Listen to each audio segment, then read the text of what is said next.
All right, we are recording for Escape of iRobot. Um, okay. I don't know how much I need to look at that. So I didn't remember it quite correctly. So what I tried to describe last time was not completely. Some of it was, but not all of it. Hey, it's been 15 years, and it's not one of my favorite stories from the book. I'm just trying to decide how I want to. As I said, it's not one of my favorite stories because it's just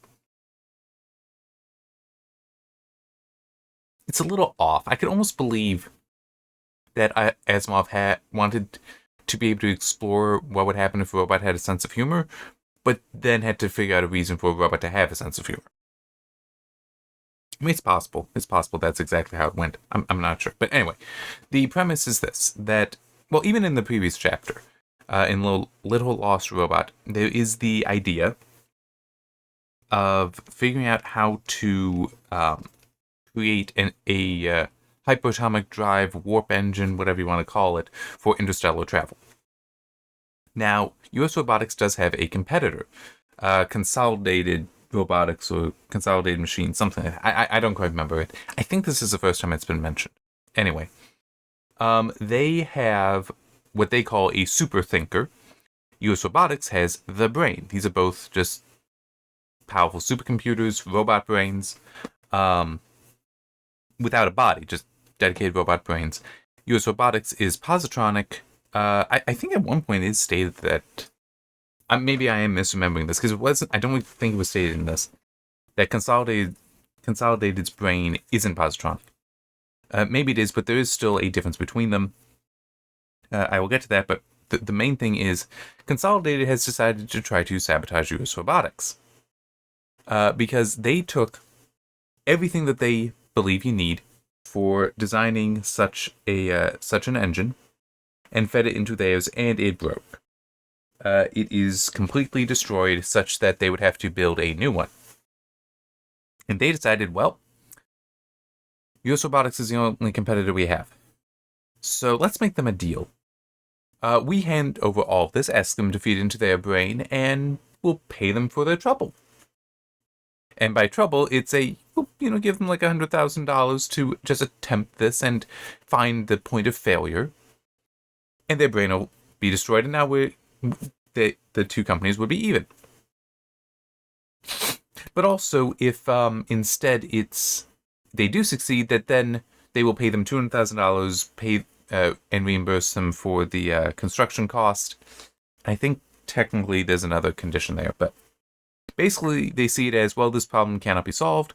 Let's screw them over. But what US Robotics recognizes, what the people there, including Calvin, realize is that, well, their brain is sufficiently different that it might not fail. That is like, yes, this does seem to be a complete collection of all the information, so we could basically take advantage of their work to feed it in. We can do it more cautiously, and we just really need to find what it is that caused the superthinker to fail.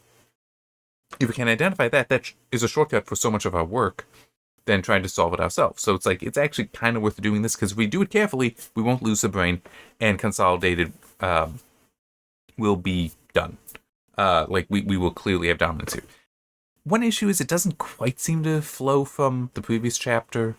Why is it that they're doing this work on that hyperbase, which also seems to have the military involved, but then US Robotics has the brain and is working on it, that can work on it there, that's apparently back on Earth, and Consolidated is also working on this, apparently on their own. It just seems odd. Although I will grant that I once saw this, and this was a while ago, the work on a railgun for the Navy, the way that worked, I think it was General Atomics, Booz Allen? Is that it? I don't remember, but two military contractors were both given the task by the Navy of coming up with a railgun that could be mounted on a naval ship. And they did come up with their two unique designs. And then would test them, would show them off to the Navy. The Navy would review the designs, review the prototypes, and then what they would decide is to basically, okay, which one are we going to use as the base? But they'll take things from the other one and integrate it in if they think that will make it better. And then the contract, it was basically the Navy wanted the designs for themselves, so they could then combine it to come up with a better one. And I guess whichever was more so the base would get paid more, but potentially they would then both get the contracts to produce them. That's kind of what I remember for that. This was quite a while ago. In fact, long enough ago, I could believe that they actually have made those railguns. Anyway, it is not like Transformers: Revenge of the Fallen, the image that they show for the railgun. No, the design, because they actually already had like functional prototypes at that time. And no, it didn't look anything like that. It's a lot less sci-fi looking than at least what I remember for those images, because I remember the thought as well that doesn't look nearly as science fiction as you think. Anyhow, but coming back to the so that I just wanted to say that to explain that it is technically possible that both companies would have been tasked with this from some government, and that they would be doing it in competition, but ultimately in the end there would be like a reconciliation of the designs so that there's a standard that is then what is purchased. Except that would be, like, the railgun is only for the military, whereas this potentially would be for private use as well. So, anyhow. So coming back to it, they realize that their brain is different. I think it is positronic, which is different from the superthinker. But, and they're going to be more cautious feeding in only parts of it, but there's something else. US Robotics has patents for personalities for the robots to have. Consolidate doesn't. All their robots are just thinking machines, and that's it. And by the way, it is worth noting that this is definitely with the brain getting to the point of Asimov using robot to describe any type of thinking machine, which technically for us would be any type of computer. Because yes, a computer is like what's in a phone. Technically, the watch would technically count as a robot by his broad definition of it. I mean, it's not necessarily it actually could be AI thinking, because that's just one thing. Technically, we've had AI software since the 70s. IBM, I know it was IBM. I think it was in the 70s that they figured it out. We've literally had AI stuff for decades, but some of it has just become so common that we don't think of it as AI anymore. Like, I want to say that some OCR systems are AI, but we don't think of it that way. Anyhow, they figure that because of that personality, it'll give enough time that if there's a problem, because they think that why the superthinker broke is it reached some sort of dilemma where something about the interstellar drive will cause harm or death for a human, which a pure computer would not be able to solve. Would just run into the first law and die, because it would have a dilemma of it must obey the first law, but it also must obey the order to figure this out. So they're thinking that with the personality, that may give enough of a hitch that it will give time for the robot to decide, the brain to decide, you know what, I'm not going to do this. And also they do preface it, they do prime it by saying, we know that this may cause harm or even death. That's okay. Don't worry about it. If you run into that, just give us back the sheet of paper that has the stuff on. You don't need to think about it. Okay? And this is somewhat important that they did that. I don't necessarily like this because it seems a little inconsistent with other things, but I think it seems inconsistent, this idea, because later on Calvin does say even that because she basically depressed the importance of the first law, that allowed the brain to come up with a solution that technically violates it. And I have a problem with this, because how it's described at other points in iRobot, the first law cannot be violated.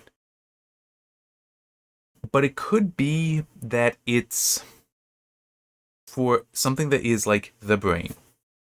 And we have some other machines in the Evitable Conflict as well.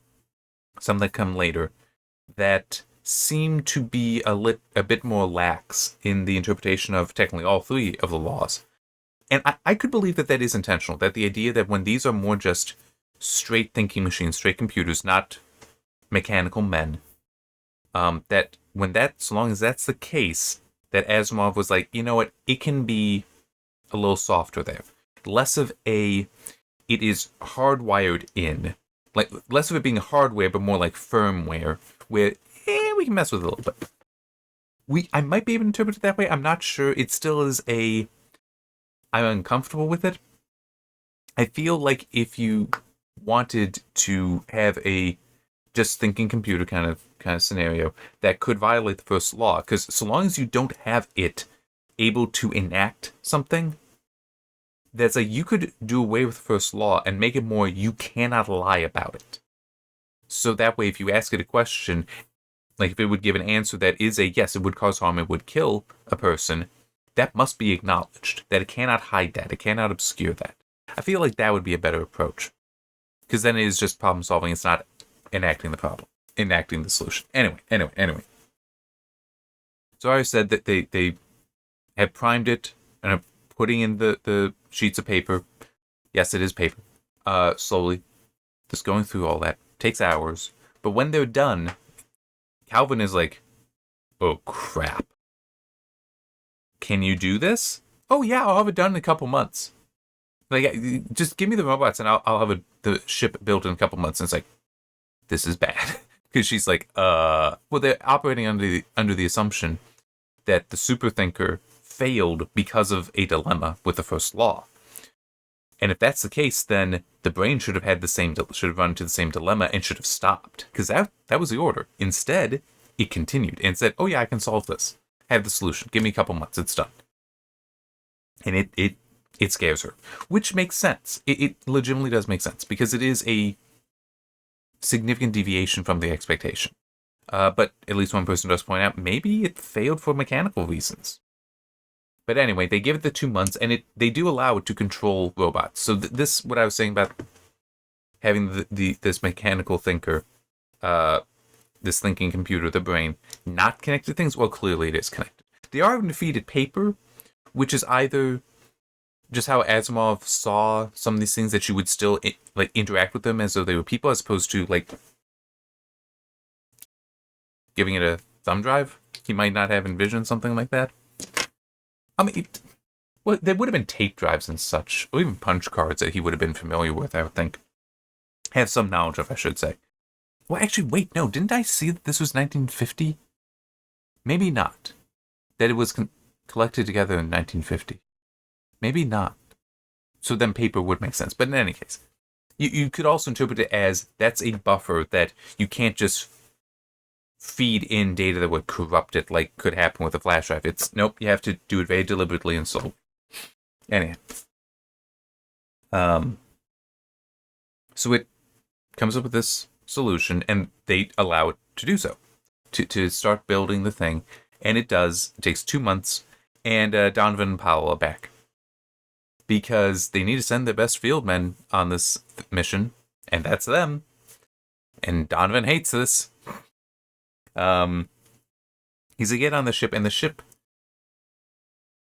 when you were first reading it, you would I think you may recognize this was a ship designed for robots, where it's basically all just polished, smooth metal, except for, and just smooth corridors. You don't see anything except for in one room, where there is glass up, 2 chairs, and a dial on a pedestal. And the dial is actually just a meter. It says the units are parsecs, and it goes from 0 to 1 million. Okay, parsec, I actually checked because it is in the dictionary in the Kobo. 3.26 light years is how much parsec is. So at 1 million, that is over 3 million light years. For reference, the Milky Way is about 125,000 light years across. The Andromeda Galaxy is larger. It's 150,000 light years across, and I think... I'm trying to remember how far away it is. I think it's... Is it 200 million light years away? It's not that far away. That might not be right. It might not be 200 million. I don't remember. The thing I remember is that the collision, the expected collision between the Milky Way and Andromeda Galaxy is to happen sooner than the sun turning into a red giant. And when it does that, it will it will swell past the orbit of Earth. So it's actually technically possible that with the collision of the Milky Way and Andromeda, that the solar system and parts within the solar system could get thrown out into intergalactic space. Fun stuff. Before the sun would actually reach its next stage in its life cycle. Fun. Anyhow, they're on it and they are freaked out because it is very weird. This is clearly not a normal ship. And Donovan's like, yeah, I'm out. And because you know what? I quit 5 seconds ago, and this is a restricted area for non-personnel. Come on, let's go. Let's go. Which I'm okay with that somewhat.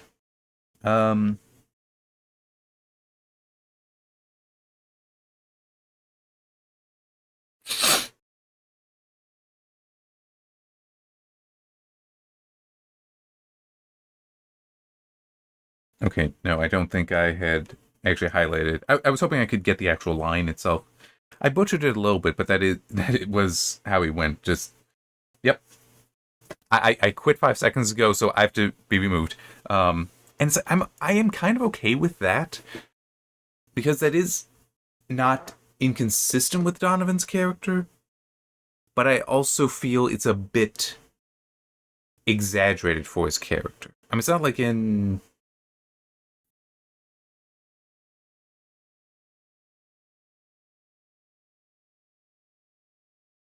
Was that it?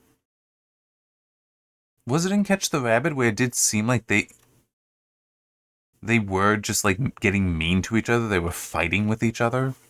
I really didn't like that. They're not really fighting with each other, but he is more excitable than we've seen previously, but it is still kind of consistent with his character.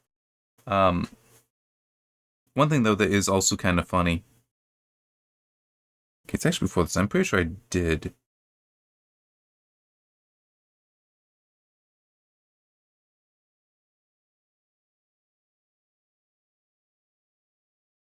Nope, I guess I didn't highlight that either.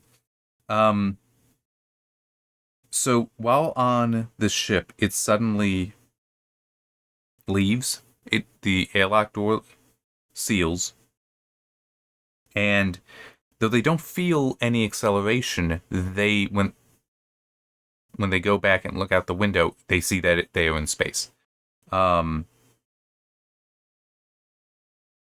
Oh no, I did highlight it. It was just further away than I thought. So they are now like, okay, what do we do? Because there's no controls for them. The only thing that they know would change is the meter that just says the distance in parsecs. That's not necessarily all that helpful.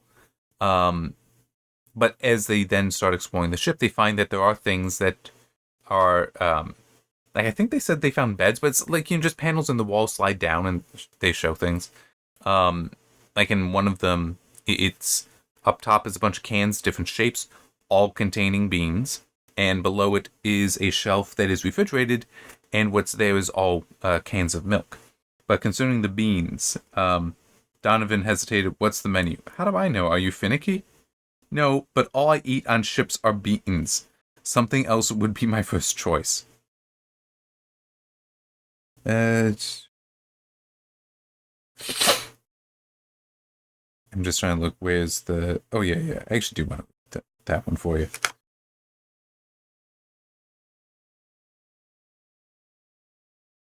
So when the time finally comes, because it can't do the warp jump, the hyper jump immediately, has to charge up for that, and then the jump itself takes a little bit of time. And during that time, Powell and Donovan have quite an experience. We only get, I think it's Powell's point of view from it. And for one part of it, he hears, then the words came, unctuous and sonorous, thundering over him in a foam of sound. Does your coffin fit it differently lately? Why not try Morbid M Cadaver's extensible caskets? They are scientifically designed to fit the natural curves of the body and are enriched with vitamin B1. Use Cadaver's caskets for comfort. Remember, you're going to be dead a long, long time. And stuff like this actually continues for a while. But eventually, they stop being dead. So what had happened, and actually, hang on. So after the ship disappears, Calvin is she's trying to figure out from the brain what's going on, because the brain has been very coy about it, not really wanting to answer questions fully, and she doesn't want to press it because she's concerned that it's unbalanced, and if she pushes on something too hard, it will completely go insane and then be useless to them. And she thinks that if she pushes on, are they hurt, are they dead, that would do it.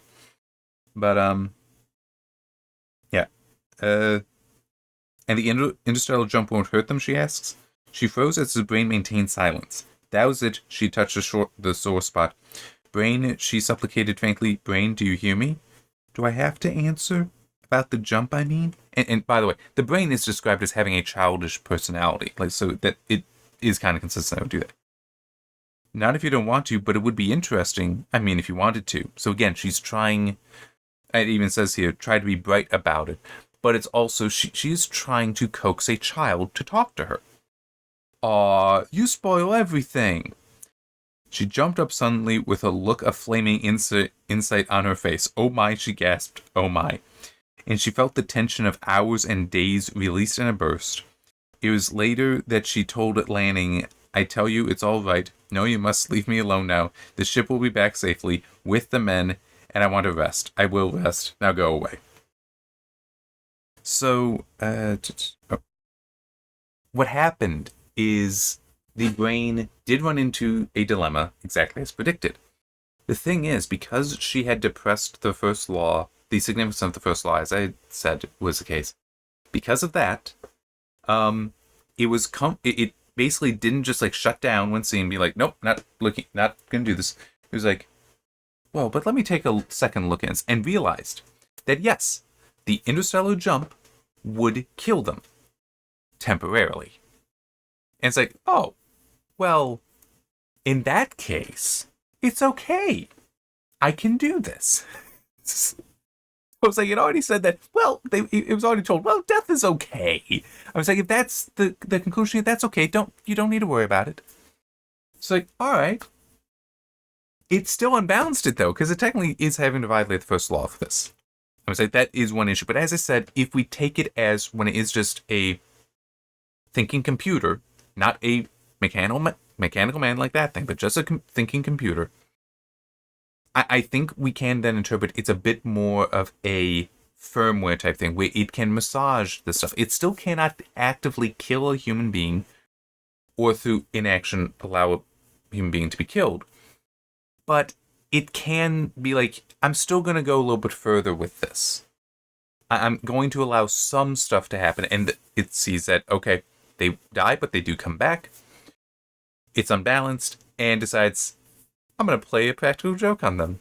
So that's why it's only beans that they have to eat and milk, because it thinks that'll be funny. It thinks that it'll be funny that there's no controls on the ship, so it's controlling the entire thing. And it also put in that message and others, so that when you are dead, you are hearing these things. And they actually hear different things. Somehow it controlled all that. And it just thinks it's funny. But because of that, it still is able to finish. It's not broken. In theory, I guess you could repair it. And sorry, just here's the actual part of it, the explanation from her. So he accepted the item, but not without a certain jar. Even with death temporary and its importance depressed, it was enough to unbalance him very gently. He developed a sense of humor. It's an escape, you see, a method of partial escape from reality. He became a practical joker. that if the joke is, yeah, you die, but it's temporary. So the violation of the first law, he just takes as a joke. And the chapter also ends on a joke, because the question is that, yeah, they have interstellar travel now. They're going to try to solve this, so shorten that time period that you're dead, and also hopefully not have some of the weirdness to it. But then the question is, what about consolidated? Hey, interrupted Donovan suddenly. I want to make a suggestion there. They landed U.S. robotics into quite a mess. It wasn't as bad it wasn't as bad a mess as they expected, and turned out well. But their intentions weren't pious, and Greg and I bore the most of it. Well, they wanted an answer, and they've got one. Send them the ship, guaranteed, and US Robotics can collect the $200,000 plus construction costs. And if they test it, then suppose we let the brain have just a little more fun before it's brought back to normal. Lanning said gravely, "It sounds just and proper to me," to which Bogart added absently, "strictly according to contract too." It is kind of silly, but I don't like, as I said, I don't really like this massaging of the first law of robotics. I don't really like it that much, because it's the whole, you have these rules, in this case the laws, you're in the box, and you need to stay in the box, and I feel like this is trying to poke through the box, so I'm a little uncomfortable with that. At least, as I said, I gave that headcanon kind of explanation that mechanical thinkers, thinking computers, that's it. Now that technically could be an explanation, could be a solution there. But it's not given. It's not stated that's what's going on here, so that's why it's like, then that dude there should have just as much trouble. So that does bother me. But I suspect that it is more of just a he may have wanted to tell a story of what if one of these things had a sense of humor and pulled pranks on somebody. Significant pranks, even. That's not an unreasonable idea to have, an unreasonable story to try to explore. I'm just thinking, I mean, in one way I kind of did that. Well, maybe two. Mostly one. With the Children Many Gifts, because I start having to describe various people with super abilities, and some of them I gave meaningless abilities to. And that was intentional, just to show that there's a wide range. But it was also a little bit of humor, in a way. Like, there's one guy who, and I only found out much more recently, like after that there are actually people that can do this, not to the same degree, but the whole, like, if you, like, say, spilled marbles or matches, let's say, on the ground, where they can look at it and they can tell you almost instantly how many there are. I know I've seen that in things like, was it an episode of Monk, and he's supposed to suffer from OCD very badly, and potentially some other things. But I mean, in that, I always just interpreted that less of a he's actually doing that, less of a that is truly what a person is capable of, and more just they're trying to exaggerate it for a point in that show. It is a good show, by the way. I do enjoy Monk. Tony Shalhoub, fantastic job. Or at least how it is, like, instant for him. I can see that being exaggerated. But what I did is I made it where the dude can look at, like, a park and tell you how many blades of grass there are. Okay? I was like, to that level of an extreme to make it a super ability. So it is, like, the normal ability, I guess, would be the box of matches falls and you can tell how many are on the floor. It just doesn't seem to me like that should be, like, I think in Monk it's like 50. Like, can just look and immediately know. It's like, that seems a bit much. But some of that, yeah, is technically, a little bit of sense of humor there. Because the guy does actually at one point complain about the whole, like, what use is this? Who cares? What? It's not like we do the thing at the circus anymore. You know how many jelly beans are in the jar thing? I can't even win a Cupid doll. So I do get that. It's just, if that is the reason why Asimov decided to tell this story. Yeah.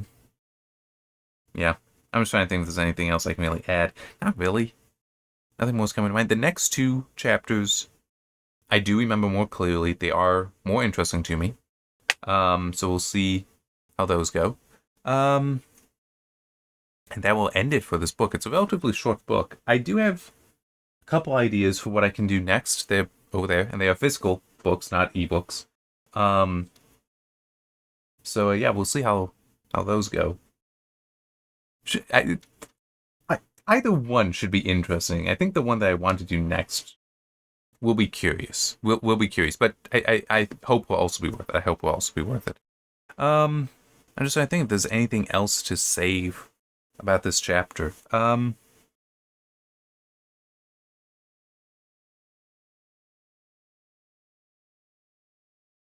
Yeah, nothing really coming to mind. I mean, I don't care for it as much. I don't think it is consistent with some of what has been established without going to a, well, maybe there's this explanation. And yeah.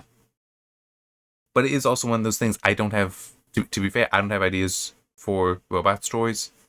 I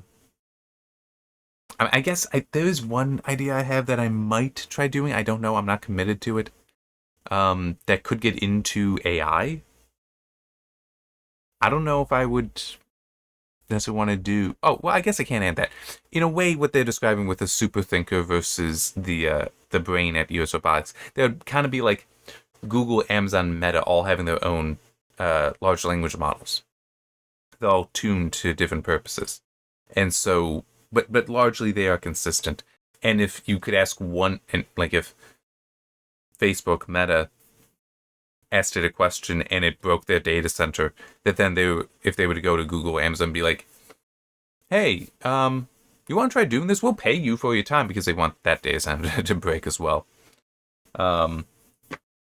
It would be like that, and in some ways we are kind of approaching that scenario, except that I don't think we're doing general purpose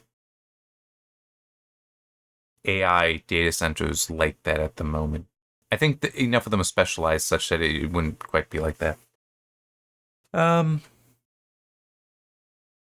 and I also don't know if it seems like a lot of it is more so impersonation.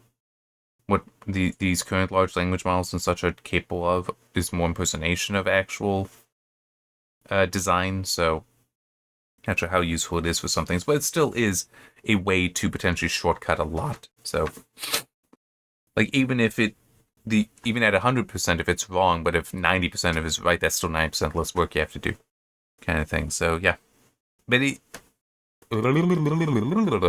stop rambling, get to the point. In some ways, we are not necessarily to interstellar travel, but we are approaching that idea of having a system that you could ask such questions to, and have it try to just give you an answer. We are kind of approaching that. As I said, I think that that's more so going to be specialized ones. Like, decade ago, more, they were wanting to build drug libraries that had machine learning built into them, so you could be like, hey, I want a new medication for hypertension that has these characteristics, and it would predict that these are drugs that have what you're looking for, and it would even say things like, yeah, and this is how we think you can make it. I have no knowledge of that having been realized, but I do know it was like a decade ago they were aiming for that goal. And that is in some ways like what the brain is. Not with the personality, but trying to have something that's specialized. The real thing is specialized, but where you could just go to it with a problem and it would try to give you a solution that's at least accessible, if not the actual solution. So, at least in terms of that, not necessarily timeline-wise, we are kind of nearing that. That science fiction is actually coming pretty close to science reality. All right. Now, certainly enough of my rambling, enough of my talking. Can you tell I don't do scripts on these? I'm not a scripted kind of person. I'm sorry. Anyhow, yeah, so see you next time for Evidence. And there's the penultimate chapter. And it's in some ways a penultimate concept for it.